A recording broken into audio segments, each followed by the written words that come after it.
Xullas jamoamizdagi bolalarning har bittasiga alohida xonadan berishdi. Azigamga katta kalot bergan bo'lsa, menga bunaqa, mayli, peshanadan. Zato menga hech kim xalaqit bermaydi. Lekin olgan storieslarimni menimcha ertaga joylayman, chunki o'zim ham hozir emotsiyada boshqa storieslarni joylagim kelmayapti.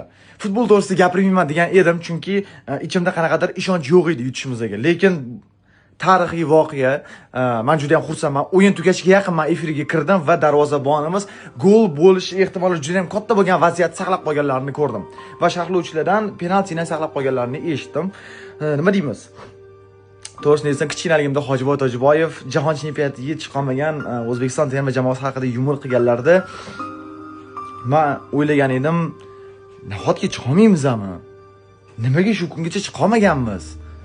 Va yaqin kungacha barcha nima desa bo'ladi, kulgu dasturlarida, konsertlarda O'zbekiston terma jamoasi haqida bunaqa kulgili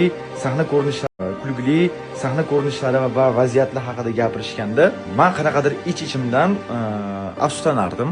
Shu jahon chempionatiga biz nimaga chiqolmay o'tib ketamiz, men bu kunlarni ko'ra olmaymanmi degan xayol o'zimda bo'lardi. Lekin mayli.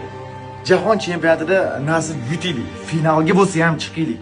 Lekin finalga chiqmasak ham men jahon chempionatiga chiqqanimizdan men juda ham xursandman va kelayotgan Qurbon hayiti bilan hammalarni tabriklayman va bu barchamiz uchun O'zbekiston terma jamoasi nomidan juda ham katta hayitli bo'ldi deb o'ylayman. Boshqa hech kimdan hayitli so'rab o'tirishi ham hojati yo'q. Yaxshi dam olinglar, ertagacha. Bitta narsa esimdan chiqib qoldi. Men bu o'yindan nimani oldim?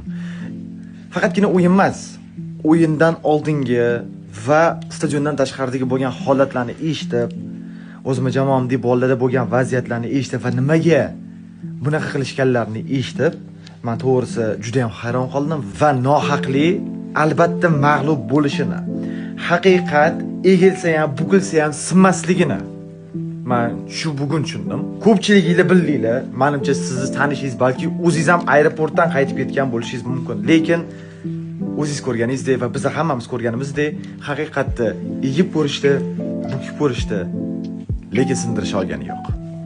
Ana endi yaxshi dam olinglar.